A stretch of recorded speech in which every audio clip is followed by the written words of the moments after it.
నమస్తే welcome to సంతోషం TV news నేను మీ శ్రీలత ముందుగా హెడ్లైన్స్ మిమ్స్ ఉద్యోగుల న్యాయమైన సమస్యలను వెంటనే పరిష్కారం చేయాలి MIMS employees and workers union demand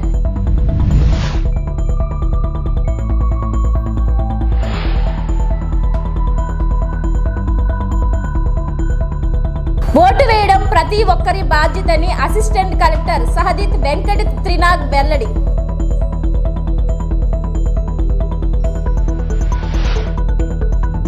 రాష్ట్రంలో జరుగుతున్న దారుణాలపై బొబ్బిలి నియోజకవర్గ ఎమ్మెల్యే అభ్యర్థి బేబీ నాయన మీడియా సమావేశం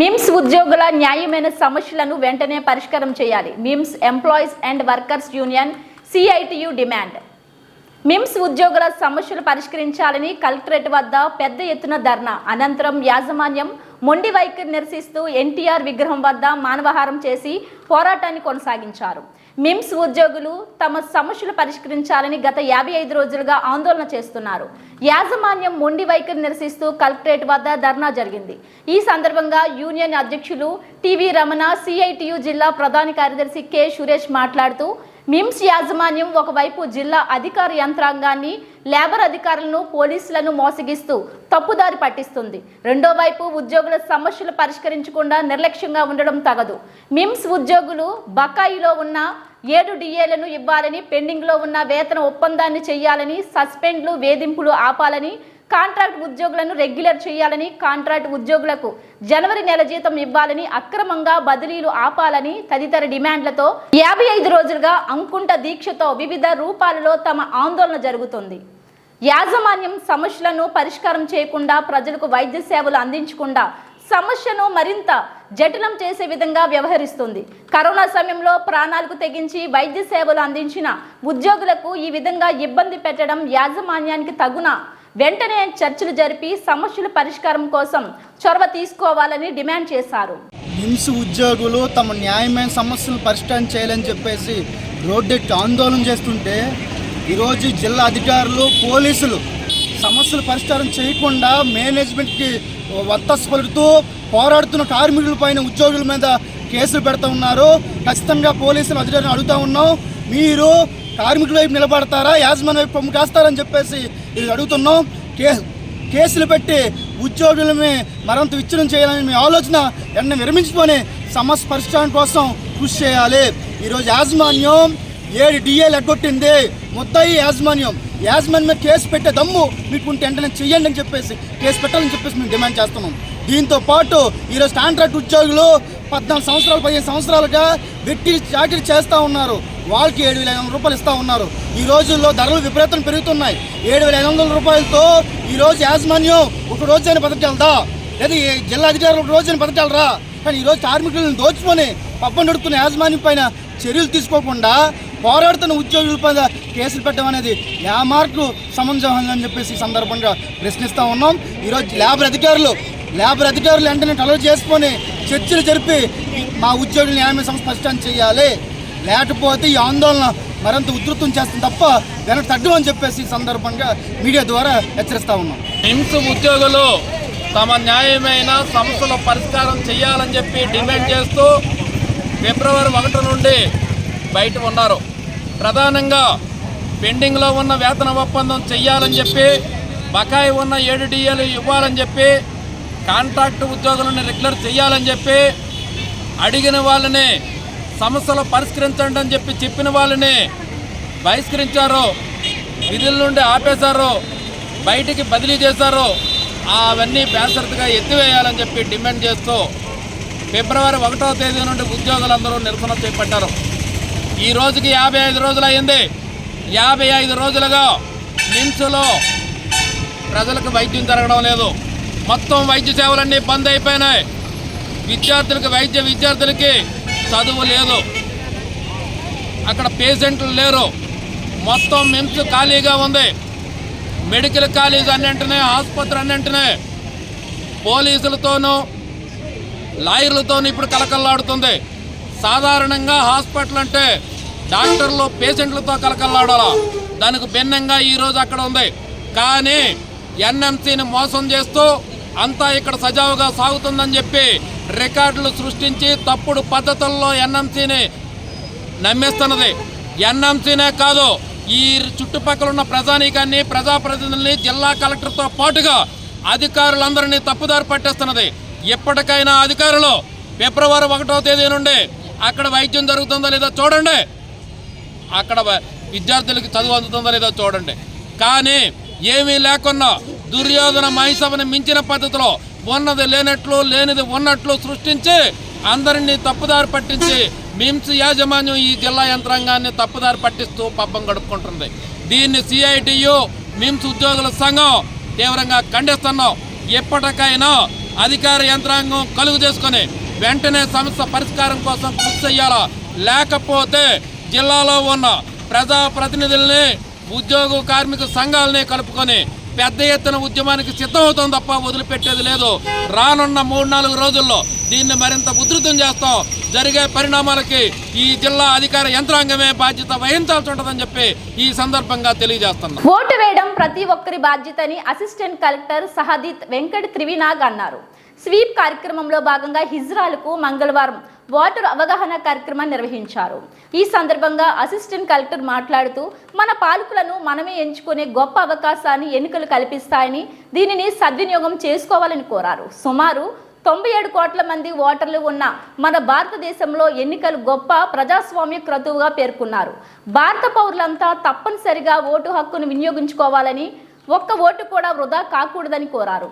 ఎన్నికల కమిషన్ ఆదేశాల మేరకు పోలింగ్ కేంద్రాల్లో వివిధ సదుపాయాలను కల్పించడం జరిగిందన్నారు. అలాగే ఫిర్యాదులు, వినతుల కోసం వివిధ రకాల యాప్లు అందుబాటులో ఉన్నాయని చెప్పారు. ఫిర్యాదు ఇచ్చిన 100 నిమిషాల్లోనే చర్యలు తీసుకోవడం జరుగుతుందని తెలిపారు. విభిన్న ప్రతిభావంతుల సంక్షేమ శాఖ సహాయ సంచాలకులు డాక్టర్ జగదీష్, మున్సిపల్ సహాయ కమిషనర్ తిరుమలరావు, స్వీప్ జిల్లా నోడల్ అధికారి P Srinivasarao, sweep resource person Padmanabham, helping hands association అధ్యక్షులు కొండబాబు తదితరులు మాట్లాడారు. ఓటర్ల చేత ప్రతిజ్ఞ చేయించారు.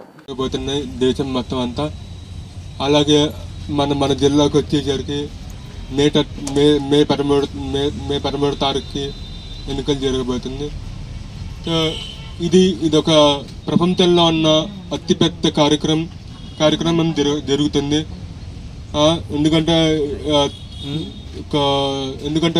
97 కోట్ల మంది ఓటర్స్ ఉన్నారు ఈ దేశంలో ఓటు వేయడానికి ఈ ఎన్నికలలో. సో ఇది ప్రపంచంలో ఉన్న అతిపెద్ద కార్యక్రమం. ఎందుకంటే అది పెద్ద పండగ అన్నమాట ఎలక్షన్స్ అన్నది. సో ఇది మీ అందరికీ మీ అందరిది మనందరి హక్కు ఓటు వేయడానికి. ఈ ఒక్క వేయితో మనం నిర్ణయం తీసుకోబోతున్నాము. ఈ మరో 5 సంవత్సరాల్లో ఎవరికి ఓటు వేయాలి, ఎవరికి ఓటు వేయకూడదని అది మీ చేతుల్లోనూ ఉంది, మన చేతుల్లోనూ ఉంది. సో బాధ్యతగా అదే మనందరికి బాధ్యత. మరో 5 సంవత్సరాల్లో మీ ఓటు వేయడానికి, మీ సరైన వ్యక్తిని ఓటు వేయడానికి మీ హక్కు, అది మీ బాధ్యత. సో అలాగే ఇప్పుడు మీ అందరికి ఐడి కార్డులు వచ్చినాయా? ఉన్నాయా?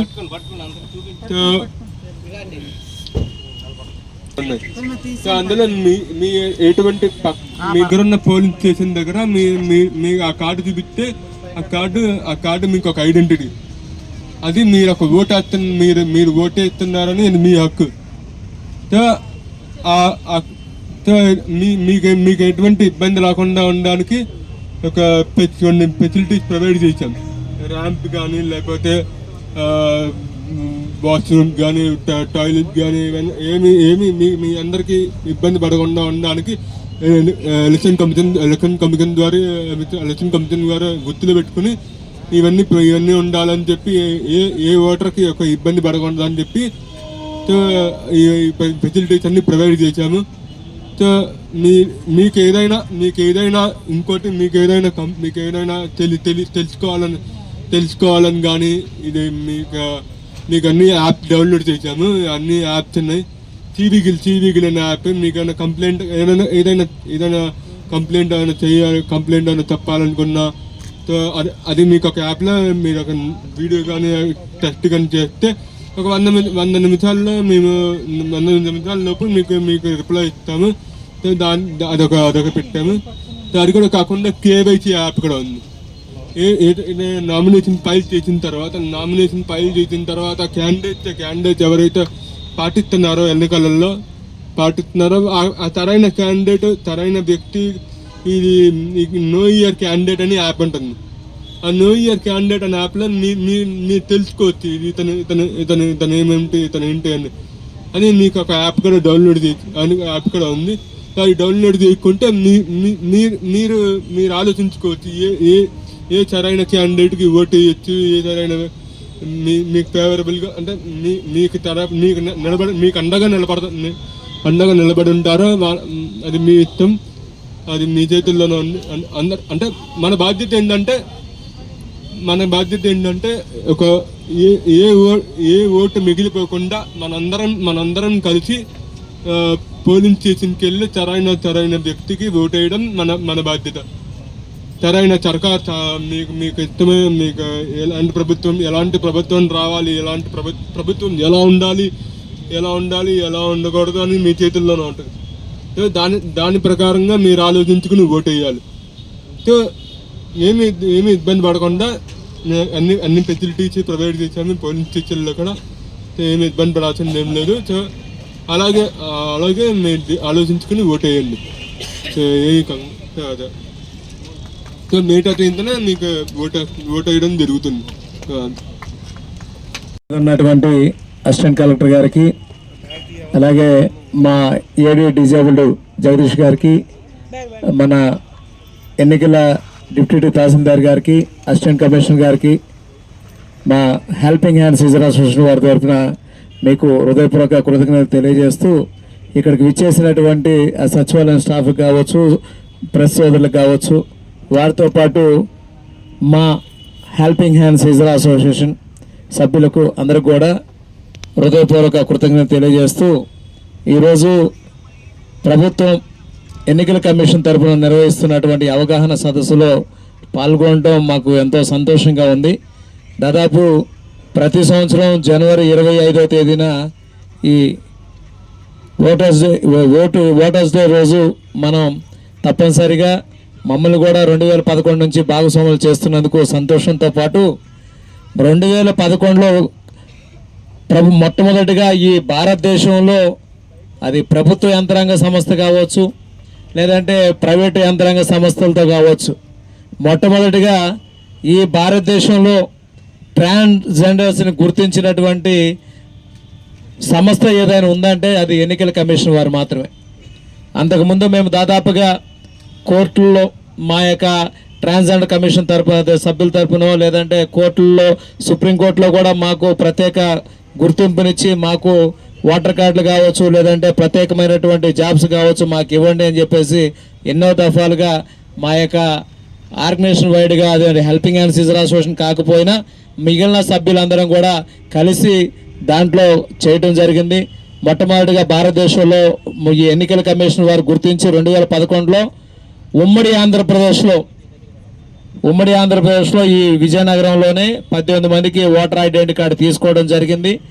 ఆ తర్వాత దాన్ని ఆధార్ కార్డు కూడా మేము ట్రాన్స్జెండర్స్గా ఈ ఉమ్మడి ఆంధ్రప్రదేశ్లో విజయనగరంలోనే మొదటగా తీసుకోవడం జరిగింది.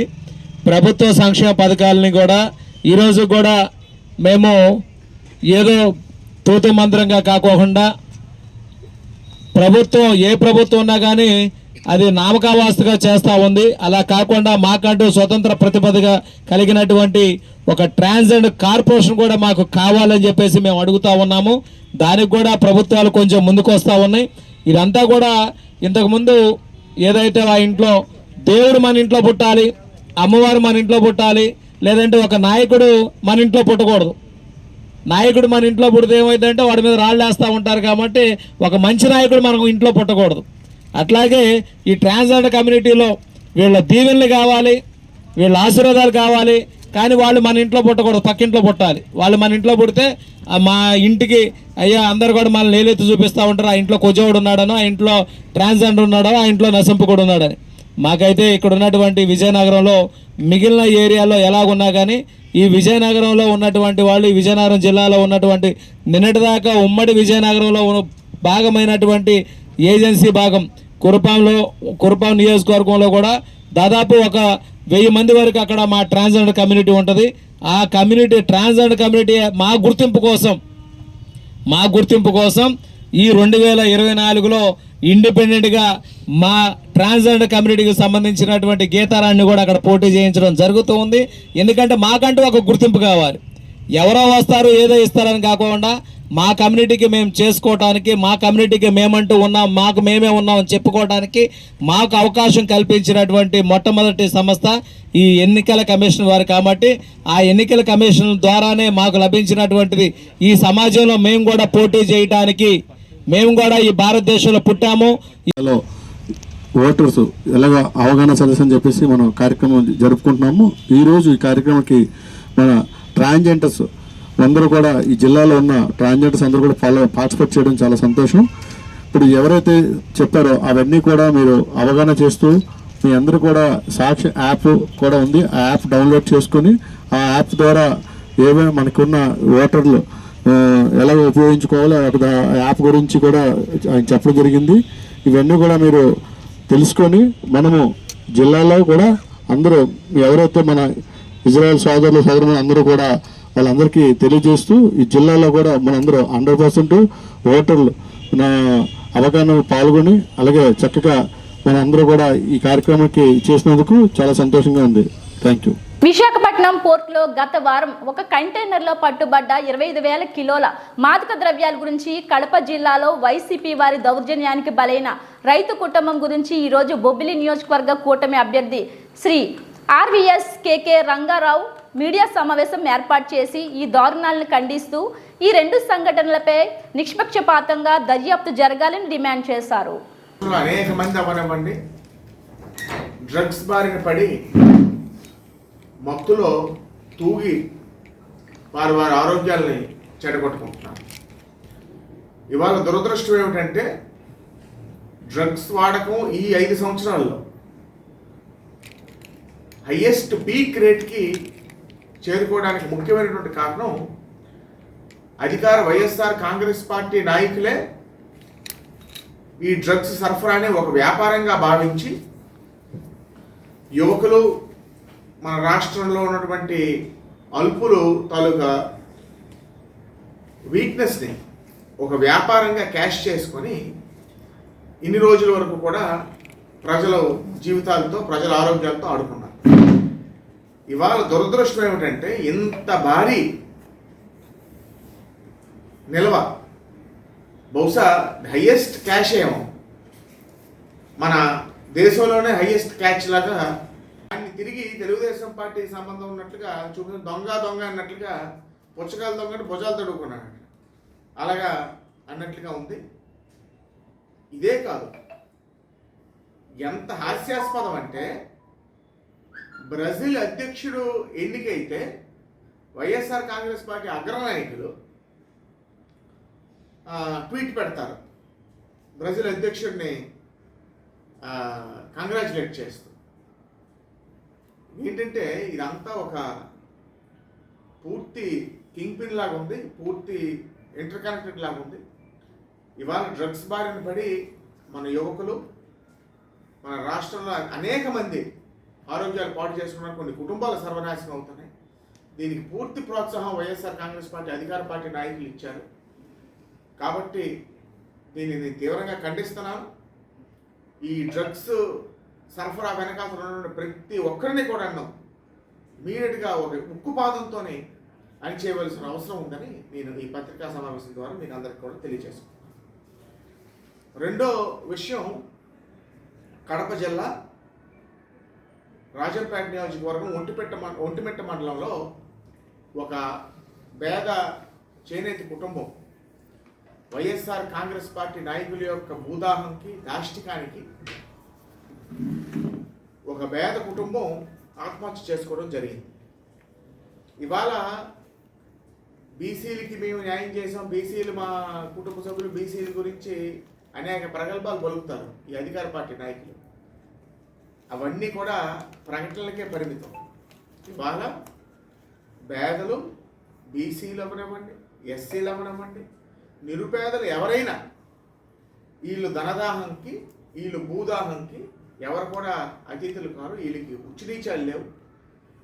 కేవలం ఈ ల్యాండ్ టైటిలింగ్ యాక్ట్ ఏదైతే తీసుకొచ్చారో ఇలాంటి భూదోపిడీకి పాల్పడవచ్చినటువంటి ఒక స్వార్థంతోనే ఈ ల్యాండ్ టైటిలింగ్ యాక్ట్ కూడా ఈ వైఎస్ఆర్ కాంగ్రెస్ పార్టీ ఈ రాష్ట్రంలో తీసుకురావడం జరిగింది.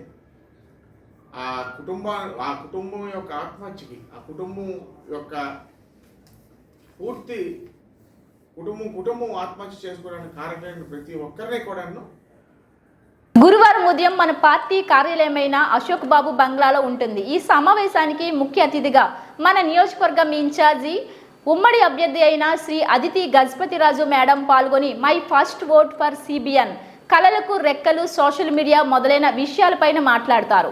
ఈ కార్యక్రమానికి ప్రతి వార్డు నుంచి, మండలం నుంచి అధిక సంఖ్యలో యువత పాల్గొని జయప్రదం చేసే విధంగా ప్రతి ఒక్కరూ బాధ్యత తీసుకోవాలని కోరుతున్నాను. చంద్రబాబు నాయకత్వం, అశోక్ బాబు నాయకత్వం, మేడం నాయకత్వం, మన గుర్తు జై జన్మభూమి. చదవటం నేర్పించారు. ఎందుకంటే ఒక మహిళ చదువుకుంటే ఆ మొత్తం కుటుంబం చదువుకుంటుంది, అలాగే సమాజం బాగుపడుతుందనే ఉద్దేశంతో ఇది చేశారు. అలాగే నందమూరి తారక రామారావు గారు ఆస్తికి సమాన హక్కులు అనేది ఒక చట్టం తెచ్చారు. ఆస్తి హక్కులో సమాన భాగం మహిళకి కూడా ఇవ్వాలని చట్టం తెచ్చారు.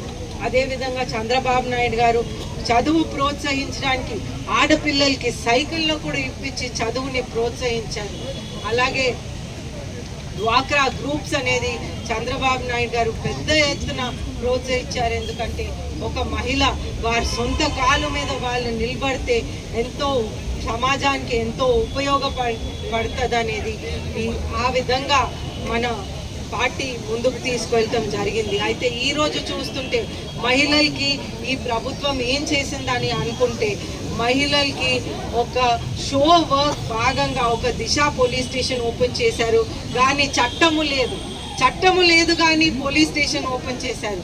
అయితే ఎవరైనా పోలీస్ కంప్లైంట్ ఈ దిశ పోలీస్ స్టేషన్కి వెళ్ళి ఇది జరిగిందని ఒక కంప్లైంట్ ఇస్తే ఆ కంప్లైంట్ ఏ విధంగా కూడా పరిష్కారం చేయలేరు. ఎందుకంటే ఆ చట్టమే లేదు.